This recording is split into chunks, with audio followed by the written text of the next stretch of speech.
If you wanted to make me feel better about Jared Banks, you just did it. You know, to this day, I can't believe that Vickers bilked me out of $10 million before agreeing to give the transplant to Jesse. Odd that those two were a match. You know, if Vicky hadn't stopped talking to him, he'd probably still have that money. Nigel, my daughter was dying. Yes, sir. And then he had the nerve to show up at Pa's ranch and sleep with Dorian. He is what your father would have called a 24-carat phony. Exactly, yeah. Why are you bringing his name up out of the blue? Mr. Buchanan did have an affair with Mr. Vickers' mother. Are you suggesting that David Vickers is Asa's son? It's not possible. Asa stopped seeing his mother years before David was born. Unless you know something I don't know, Nigel. I'm sure Nigel's just trying to put things in perspective. Apparently, Vickers would be even more unwelcome in this house than I am. That's the God's truth. I appreciate you looking out for me, Nigel, but I can take care of myself. I'm sure that you can, sir. I was just attempting to inject a bit of levity into the situation. You're right about one thing, Nigel. Compared to Vickers, Quasimodo looks pretty good. Jared, Nigel, I would like to speak to Clint. Alone. Of course, madam.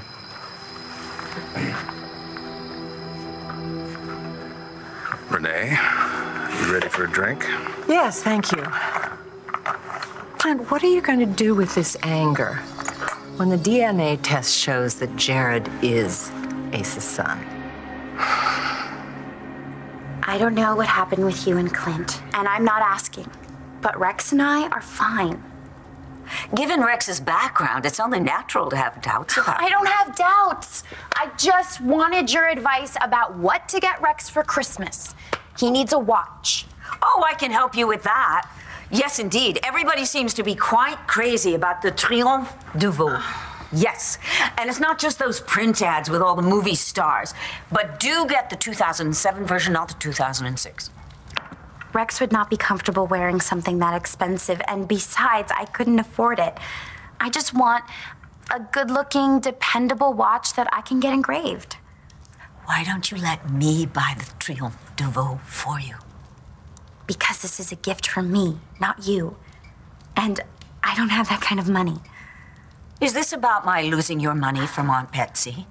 No, it's not. I'm not interested in money. You know that. Except when you want to buy your lover a watch. That I can afford.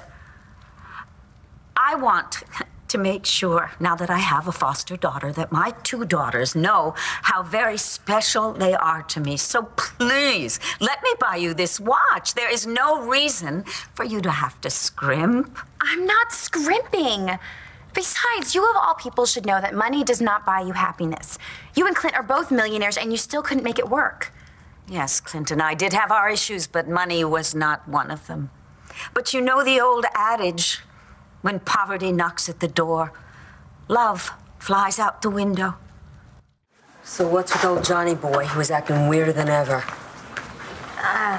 Marty's death has really hit him pretty hard. Did Miles getting shot have anything to do with what happened to Marty? All I know is that John tried to save Marty and didn't, and then the next thing you know, he's telling me he shot Miles. Oh, that's cool. I don't know, Miles. I haven't seen him in a while. Your concern is touching. Fact is, Cole Thornhart shot you. You have quite an imagination.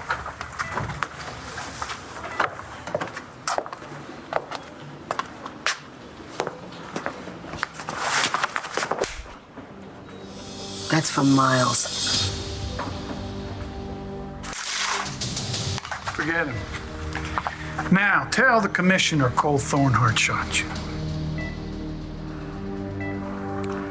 Miles, if Cole shot you, we need to get that kid some help. Now, he just lost his mother. Maybe he went off the deep end. You tell me the truth, I'll see what I can do. John, please get out of my way! No. Please! Cole, what are you doing?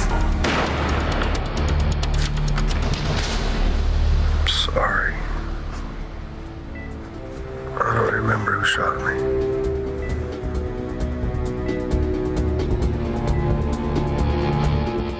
Nowhere near poverty. I just made up my mind what I'm going to get you for Christmas. I want to buy you a condo. Yes, I will make sure that it's a good, solid investment. And then you can pick out whatever you want as long as it's safe and comfortable. I am comfortable. Then why haven't you had your mother over to dinner? If you hadn't chased Clint to Texas, we would have had you over for Thanksgiving. This has nothing to do with Clint. Then don't make it about Rex and me. This has nothing to do with you. But it has everything to do with Rex. Clint, I can't pretend to know what you must be feeling, but I do know that Jared is the spitting image of Asa when he was young. And maybe it's wishful thinking on my part, but what if Jared was Asa's last gift to me? And just how were you planning to explain the DNA test, huh? Oops. Asa's got 2 long-lost sons. I was testing the waters. Well, Clint can't stand the thought of Vickers as his brother. So, hey, you did good, Nigel. Now live with it. I went along with this ruse of yours because, as you said, you're the lesser of 2 evils. But if you do anything to hurt this family, I will come forward. Starr, I shot Miles. All right? I could have killed him. And if my mom taught me anything, is that you step up when you do something wrong. Your mom wouldn't want you to go to prison, Cole. Especially since Miles survived. He's gonna be okay. This isn't about Miles, it's about me. God, I should never have picked up that gun. My dad hated guns. No, you were just doing it to protect John. I pointed the gun at Ramsey because he is the one that caused the accident that killed my mom. You can't go to prison, Cole. My dad has been there. You won't survive. Okay, Rox, why don't you go to the gift shop and get something nice for Miles to cheer him up, okay? Yeah, okay. Stay away from him. Sorry about that. Apparently, they become community service buddies. She's right. I was there and I couldn't save her. Everything went wrong. That's why I'm here. I'm trying to make things right. But what do you mean? By confessing? You looked right at him. You yelled his name, Cole. I heard you. Is that true, Miles? All I remember is I was upset about Marty. And I went for a walk, headed for the docks. I heard some voices. And then I woke up here. That's your story. You're sticking to it. Sorry, I wish I was more help. All we have is McBain's confession. So fine, arrest McBain. The digs about Rex. This is not about Rex per se. It's about your future. You live in a warehouse. It's called a loft. You work hard all day long, and then you come home to what? And how many flights of stairs do you have to climb to get to it? 2 flights, and we have wonderful light and great restaurants. Can you afford to eat out? We're fine. Exposed is showing a profit, and Rex's club is tanking. No, it is not. You don't know that. Yes, I do. I own a magazine that tracks trends, and trust me, Ultraviolet is ultra out. It's the holidays, and the club business always falls off a little. And besides, Rex has his PI business to fall back on. Right. You know, I enlisted Rex's services when I was trying to find Langston's parents. And he steered you in the right direction, didn't he? Do you have any idea how much your boyfriend charges for his services? Did it ever occur to you that maybe he was giving you the family rate? Adriana, you are so young. Rex loves what he's doing.